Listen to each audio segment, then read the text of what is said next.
Hello दोस्तों, आज हम सेट नंबर 1 का लेक्चर नंबर 13 कवर करेंगे। ठीक है, मैंने यहाँ पर ऑलरेडी इस प्रश्न को लिख दिया है। बाद में मैं आपको अनसॉल्व में ये क्वेश्चन दिखा दूंगा। ठीक है, क्वेश्चन पढ़िए। प्रिज्म के पदार्थ के अपवर्तनांक का सूत्र न्यूनतम विचलन कोण एवं प्रिज्म कोण के पदों में प्राप्त कीजिए। तो आपका टाइम बचाने के लिए मैंने इस डेरिवेशन को ऑलरेडी कर दिया है, बस आपको समझाना है। ठीक है, कम टाइम में हमें बहुत सारा सिलेबस कवर करना है। ओके, बहुत सारे सेट्स को कवर करना है। तो देखिए, मैंने यहाँ पर सबसे पहले आपको इस डायग्राम को समझाना है। ठीक है, तो मैं थोड़ा सा इसको जूम आउट करूँगा। देखिए, ओके, ये समझते हैं। वैसे देखो, हमने यहाँ पर एक प्रिज्म लिया है ये। ठीक है, ये है हमारा एक प्रिज्म। अब इस प्रिज्म के अंदर हमने एक प्रकाश की किरण को, ये है आपतित प्रकाश किरण को, इस प्रिज्म के पृष्ठ पर आपतित कराया है। ठीक है, जब हमने इसको आपतित कराया तो प्रकाश किरण जिस बिंदु पर टकराती है उसे हम कहते हैं आपतन बिंदु, और आपतन बिंदु से ही ये क्या खींचा जाता है, अभिलंब खींचा जाता है। तो हमने यहाँ पर एक क्या खींच दिया है, अभिलंब। और अभिलंब का मतलब होता है ये इस पृष्ठ के बिल्कुल 90 डिग्री के एंगल पर होनी चाहिए। ठीक है, बात समझ आ गई? ओके। उसके बाद क्योंकि प्रकाश किरण यहाँ पर देखो, इसके अंदर का माध्यम होगा सघन होगा या विरल होगा, जल्दी बताओ। इसके अंदर का माध्यम होगा सघन और इसके बाहर का माध्यम है विरल। ठीक है, तो जब प्रकाश की किरण विरल माध्यम से सघन माध्यम में जाती है तो अभिलंब से, यानी अभिलंब की ओर झुक जाती है। अभिलंब की ओर झुक जाती है। देखो, मैं दिखा रहा हूँ कैसे झुकी। देखो, ये अभिलंब है। प्रकाश की किरण को जाना कैसे चाहिए था, बिल्कुल ये सीधा मैंने दिखाया। प्रकाश की किरण को जाना चाहिए था बिल्कुल सीधा, लेकिन माध्यम बदलने की वजह से ये प्रकाश की किरण विचलित हो जाती है, अपने मार्ग से भटक जाती है। तो ये अभिलंब है। देखो, तो प्रकाश की किरण तुम देख रहे हो, तो ये ऐसे जा रही थी, लेकिन ये ऐसे आगे अभिलंब की तरफ झुक गई और ये इस तरीके से आके हमें दिखाई दे रही है। ओके, अब क्योंकि प्रकाश की किरण एक बार और पृष्ठ से टकराई है यहाँ पर, तो यहाँ भी हम क्या बनाएंगे, अभिलंब। ये है आपतन बिंदु, और आपतन बिंदु आते ही हम क्या खींचते हैं, एक अभिलंब। तो हमने एक अभिलंब यहाँ पर और दिखाया है। ओके, बात समझ आ गई? अब ध्यान दो, इसके अंदर का माध्यम कौन सा है, सघन। कौन सा है, ये है सघन माध्यम। ठीक है, और बाहर कौन सा माध्यम है, विरल। तो प्रकाश की किरण जब सघन माध्यम से विरल माध्यम में जाती है तो ये अभिलंब से दूर हटती है। देखो भाई, ये अभिलंब है और तुम देख रहे हो ये प्रकाश की किरण अभिलंब से कहाँ गई, अभिलंब से दूर हटके निकल गई सीधी। तो ये वाली प्रकाश की किरण है आपतित प्रकाश किरण, और ये अभिलंब यानी इस पृष्ठ से बाहर निकली है, इस प्रिज्म से बाहर निकली है, इसलिए हम कहते हैं निर्गत कोण, निर्गत किरण। और ये है हमारा निर्गत कोण। अब एक मैं प्रॉपर्टी तुम्हें बता रहा हूँ, ये देखो यहाँ पे, इसको हम कहते हैं शीर्षाभिमुख कोण। अगर ये वाला आई है तो सामने भी इसके क्या होगा, आई ही होगा। बस इसको अपने दिमाग को फीड करके आगे समझते हैं।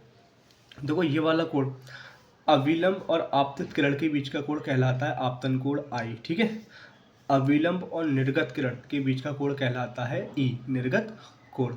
अविलंब और निर्गत किरण के बीच का कोण कहलाता है निर्गत कोण। ओके, बाकी यहाँ पर ये चूंकि ये कौन सी किरण है, अपवर्तित किरण है। कौन सी किरण है, अपवर्तित किरण। तो ये अपवर्तित किरण, तो अपवर्तित किरण और अविलंब के बीच का कोण कौन सा होता है, निर्गत, वो सॉरी अपवर्तित कोण। ओके, ये कौन सा, अपवर्तित कोण। और एक अपवर्तित कोण हमारा ये है, ये अपवर्तित किरण और ये अविलंब। तो ये अपवर्तित कोण R2 और ये R1। तो आई होप ये चीज़ें आपको समझ आ रही होंगी। अब एक चीज़ और देखते हैं। यहाँ पर देखिए, तो मैंने बताया था ये वाला अगर आई है तो ये पूरा कितना होगा, ये वाला पूरा आई होगा। ध्यान दो, ये वाला कितना है, आई। तो यहाँ से ये पार्ट और ये वाला पार्ट पूरा कितना आई है। अगर ये वाला पार्ट R1 है और पूरा ये आई है और मुझे ये वाला पार्ट चाहिए, फिर सुनो, ये वाला पार्ट अगर R1 है और ये पूरा कितना है, आई है, तो मुझे अगर ये वाला पार्ट चाहिए, ठीक है, ये वाला, तो मैं इस पूरे में से क्या घटा दूंगा, R1। पूरा मतलब I1 में से किसको घटाना पड़ेगा, R1। तो हमारे पास ये वाला कोड आ जाएगा I माइनस R1। अब इसी तरीके से इधर देख लो, ये E है तो ये पूरा कितना E, ये पूरा कितना E, तो हमें ये वाला चाहिए, तो हम इस E में से क्या घटा देंगे, R2। तो ये वाला पार्ट हमारे पास आ जाएगा। ठीक है, ओके। तो आई होप ये चीज़ आपको समझ आ रही होगी। ठीक है, इसका एक नाम दे दे रहे हैं यहाँ पर A B C D E F, चलो इसको ले लेते हैं यहाँ पर G। ये वाला बिंदु, ठीक है, ये हो गया जी। तो आई होप, देखो ये वाला है अपना प्रिज्म का कोण, ये अपने पास है प्रिज्म कोण, ठीक है, प्रिज्म कोण, ठीक। तो आई होप ये डायग्राम आपको समझ आया होगा। अब हम पढ़ते हैं इसके डेरिवेशन की तरफ। ओके, देखो सबसे पहले हम क्या लेंगे, इसमें चतुर्भुज लेंगे ए बी डी एफ, चतुर्भुज ए बी डी एफ, चतुर्भुज के चार कोणों का योगफल कितना होता है, 360 होता है। ए बी डी एफ, चलो भाई ये देखो, चतुर्भुज ए बी डी एफ में, चतुर्भुज ए बी डी कटा हुआ है और यह F, A B D F में, तो चतुर्भुज के चार कोणों का योगफल 1 2 3 4 कितना होता है, 360। अगर आप लिखना चाहें तो यहाँ लिख देना चतुर्भुज के चार कोणों का योगफल बराबर 360, लेकिन ये मैथमेटिक्स का पार्ट है इसलिए हमें लिखने की ज़रूरत नहीं है, नंबर्स नहीं कटेंगे। ओके, तो यहाँ पर एंगल देखो ए, ठीक है, एंगल ए हमारा ए है तो हमने यहाँ पर ए लिख दिया। उसके बाद हम लिखा है A B D, angle A B D. Okay, देखो फिर से देखो, एंगल ए बी डी, तो ये आ गया angle A B D plus angle D, angle V D F, angle V D F. Okay, देखो एंगल वी डी एफ, तो ये आ गया वी डी एफ। लास्ट वाला एंगल देखो D F A, D F A. Okay, मैंने बताया था ये क्या है, ये अभिलंब कितने का एंगल बनाता है, 90 डिग्री का एंगल ये बनाता है। तो यहाँ से ये अभिलंब देखो, ये है पृष्ठ, ठीक है, ये क्या है पृष्ठ, किसका पृष्ठ है, ये प्रिज्म का एक पृष्ठ है, और ये अभिलंब कितने एंगल पे आता है, 90 डिग्री के एंगल पे आता है। तो ये वाला बी और ये वाला एफ, क्योंकि ये भी अभिलंब है ये भी है अभिलंब है, तो ये वी और ये वाला एफ दोनों कितने के, 90 डिग्री के एंगल के। तो ये वाला वी और ये वाला एफ, इन दोनों की जगह पे क्या आएगा, 90 डिग्री आ जाएगा। बाकी इसको ऐसे ही रखेंगे और इसको ऐसे ही रखेंगे, 90 90 180, और ये 360 में आगे तक क्या हो जाएगा, माइनस हो जाएगा। तो यहाँ बचेगा angle A plus angle B D F बराबर 360 माइनस 180, घटा दो क्या बचेगा, 360 में से 180 घटा दो 80 बचेगा, और ये प्लस का इधर इसका हो जाएगा माइनस का हो जाएगा। ये रही इक्वेशन नंबर हमारी 1। ओके, तो आई होप ये आपको बहुत अच्छा समझ आ रहा होगा। ठीक है, थोड़ा सी कठिनाई हो सकती है अगर आप पहली बार पढ़ रहे हैं, लेकिन आप अगर इसका रिवीजन दोबारा से इस वीडियो को देखेंगे तो बिल्कुल आपके माइंड में ये सेट हो जाएगी। अब देखते हैं अपना दूसरा त्रिभुज, वो था चतुर्भुज, अब हम लेंगे एक त्रिभुज। देखो भैया कौन सा त्रिभुज है अपने पास, ध्यान से देखेंगे। देखो एक है ये V, ये D और ये F। अभी हमने ये पूरा लिया था यहाँ से यहाँ तक, अब हम सिर्फ ये नीचे वाला, ठीक है, ये वाला ध्यान से देख लेना, इसमें कौन कौन से कोड आ रहे हैं। एक R1 है, एक R2 है और दूसरा ये वाला D है, यानी VDF। ओके, एक R1 है और एक R2 है। तो त्रिभुज के तीन कोणों का योगफल कितना होता है, 180 होता है। त्रिभुज के तीन कोणों का योगफल 180 होता है। तो आई होप ये समझ आ रहा होगा। देखिए ये हमने लिखा है, चलो इसको आगे बढ़ाते हैं, स्क्रीनशॉट लेते रहना। ओके, थोड़ा सा विलर आ रहा है, जरा मैं इसको करता हूँ कुछ। ओके,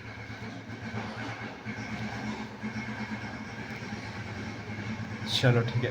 देखो यहाँ है त्रिभुज BDF में, त्रिभुज BDF में अब देख लो भी कौन कौन से। देखो यहाँ पर सबसे पहले लिखा BDF, देखो ध्यान से देखो, BDF पहला हमारा ये हो गया VDF। ओके, ये आ गया BDF प्लस DFA।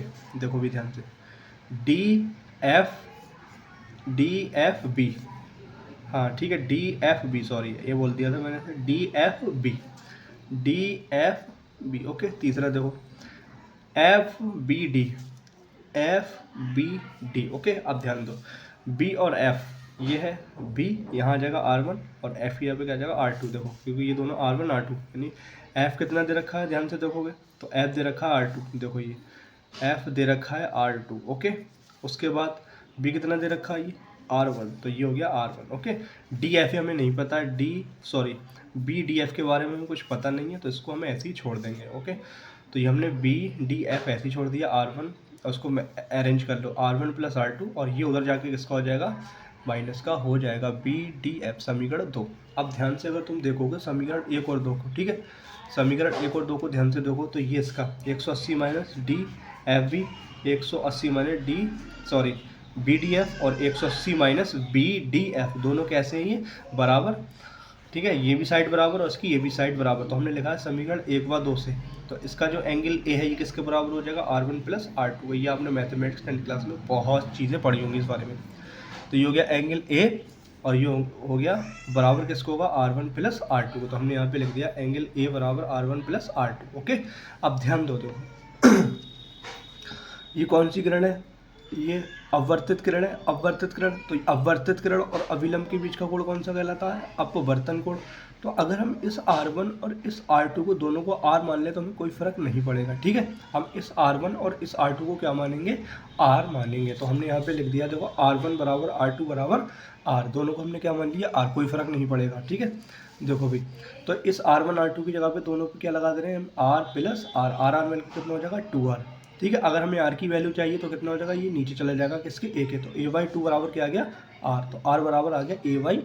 ध्यान से देख लो, ठीक है। R1 प्लस R2 हमने दोनों को क्या मान लिया, R1 बराबर R2 बराबर R मानोगे तो यहाँ भी R आएगा, यहाँ भी R आएगा। R मिलकर कितना हो जाएगा 2R, ठीक है। बाकी ये दो कहाँ चला जाएगा, A के नीचे। तो R की वैल्यू आ गई A/2, ठीक है। आगे बढ़ते हैं देखिए भाई, उसके बाद हम एक त्रिभुज और देखते हैं। यहाँ पर देखो भाई, GBF एंगल, देखो GBF मैंने लिखा नहीं है लेकिन समझना पड़ेगा चित्र से, या लिख दो एंगल। चलो मैं लिख दे रहा हूँ, त्रिभुज GBF में बहिष्कोण पर में आपने सुना होगा, त्रिभुज के अंदर के दो कोणों का योगफल बाह्य कोण के क्या होता है, बराबर होता है। त्रिभुज के अंदर के दो कोणों का योगफल, त्रिभुज के अंदर के दो कोणों का योगफल, एक कोण ये है और दूसरा कोण ये है, और इसके बाह्य कोण के क्या होगा, ये बराबर होगा, ठीक है। तो GBF, तो मैं आपको फिर से एक बार दिखा रहा हूँ, देखिए। तो इसका एंगल, ये जो न्यूनतम विचलन कोण है, ये डेल्टा M, इसको हम कहते हैं न्यूनतम विचलन कोण। देखो हाँ, एक चीज़ मैंने तो बताना भूल गया, जब हम इस किरण को आगे बढ़ाएंगे, ठीक है, और इस वाली निर्गत किरण को पीछे बढ़ाएंगे, तो जहाँ पर ये टकराती है और उनसे जो डिफरेंस निकल के आता है, ये यही हमारा कहलाता है न्यूनतम विचलन कोण। इस किरण को पीछे बढ़ाओ और इस किरण को आगे बढ़ाओ, ठीक है, जितना इनके बीच में गैप आता है उसी हम गैप को क्या कहते हैं, न्यूनतम विचलन कोण, ठीक है। तो इसका योगफल इसके और इसका ये जो डेल्टा M है, इसका जो मान होगा इन दोनों के योगफल के क्या होगा, बराबर होगा। तो इसका और इसका हम क्या करेंगे, योगफल। देखिए, तो हमने एक यहाँ पे ये लिखा और इसको यहाँ लिखा, ये दोनों इन दोनों का योगफल किसके बराबर होगा, डेल्टा M, न्यूनतम विचलन कोण के बराबर होगा, ठीक है। सीधा कर दिया इसको देखिए भाई, I प्लस E, तो I प्लस E, माइनस का चिन्ह कॉमन ले लिया यहाँ से और यहाँ से, तो यहाँ बचेगा R1 प्लस R2। इन दोनों की जगह पे हम क्या लगा सकते हैं, पहले बता चुके हैं, दोनों की जगह पे हम R लिख सकते हैं। तो R हमने लिखा, कितना हो गया, ये 2R हो गया, ठीक है। और एक डेल्टा M बराबर आ गया I plus E minus 2R, okay. अब देखो यहाँ पर हम क्या लिखेंगे, न्यूनतम विचलन की स्थिति में, न्यूनतम विचलन की स्थिति में ऐसा होता है, ये जो डेल्टा M है न्यूनतम विचलन कोण, इस ग्राफ के अंदर एक पॉइंट ऐसा आता है जिसमें I और E, आपतन कोण और निर्गत कोण का मान कैसा होता है, बराबर होता है। तो ये छोटा सा साइड है, साइड से बना लेना, ठीक है। तो दोनों कोण कैसे होंगे, बराबर, I बराबर E, ओके। जरा इस पर ध्यान दो। तो ये होगा डेल्टा M, ये I ऐसे लिखा, प्लस ऐसे लिखा, इस E की जगह पे हम क्या लगा सकते हैं, I लगा सकते हैं। तो हमने यहाँ पर क्या लगा दिया, I माइनस 2R, I कितना हो जाएगा, ये हो जाएगा I और I 2I। चलो अब यहाँ पे देखो किधर गया बाकी का पार्ट अपना, ये है, ठीक है। यहाँ पे आ जाते। तो यहाँ पर देखो डेल्टा M बराबर 2I माइनस 2R, ओके। इस R, ये जो R देख रहे हो, इस R की जगह हम क्या लगा सकते हैं, A/2, चूंकि करके लिख लो यहाँ पर, चूंकि हम जानते हैं ये R बराबर कितना है, A/2। तो यहाँ पर R की जगह पर आ गया A/2, 2 से 2 कैंसिल हो गया, 2I माइनस A, तो ये हो गया 2I माइनस A, माइनस का A इधर आगे किसका हो जाएगा, प्लस का हो जाएगा, इधर बचेगा 2I, ठीक है। I बराबर कितना आ गया, ये आ जाएगा नीचे, इसके नीचे। तो I बराबर आ गया डेल्टा M प्लस A/2।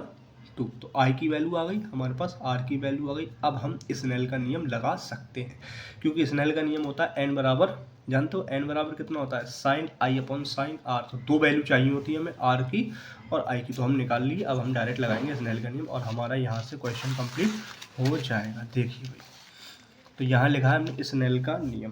तो N बराबर क्या होता है, sine I upon sine R। तो I की वैल्यू हमने निकाल ली थी, delta M plus A/2। R की वैल्यू हम जानते हैं A/2, हमने ये भी निकाली है A/2, ओके।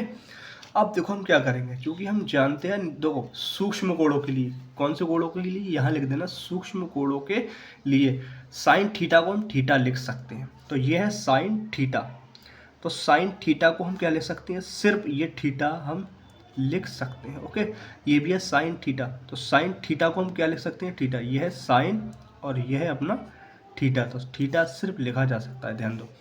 अब बाकी यहाँ भी 2 है, देखो यहाँ भी 2 है और यहाँ भी 2, 2 से 2 क्या हो जाएगा, ये 2 से 2 कैंसिल हो गया, ठीक है। उसके बाद जब ये 2 से 2 कैंसिल हो गया तो यहाँ बचा n, ये हो गया डेल्टा m प्लस ए बराबर a बचा, इसको यहाँ भेज दो तो ये हो जाएगा na, और ये प्लस के इधर आगे किसका हो जाएगा, माइनस का, a कॉमन ले लोगे तो यहाँ बचेगा n माइनस और ए एकम ए बचेगा, तो यहाँ पर a जैसी कॉमन लोगे बचेगा a और ब्रैकेट के अंदर n माइनस 1 बराबर डेल्टा m। तो यही है हमारा रिलेशन जो हमें चाहिए है, ठीक है।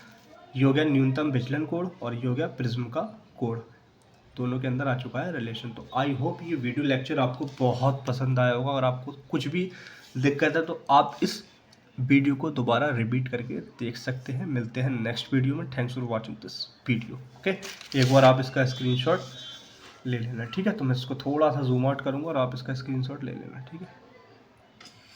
ओके, ठीक है, आपने इसका स्क्रीनशॉट ले लिया। बाकी मैं एक बार इसको दिखा रहा हूँ, ठीक है। फटाक से आप इसका स्क्रीनशॉट या वीडियो रिकॉर्ड कर लो, जैसे चाहो, फ्री है, ठीक है। लो भाई, ये अपना डेरिवेशन कंप्लीट हो गया, ठीक। ओके, मिलते हैं नेक्स्ट वीडियो में।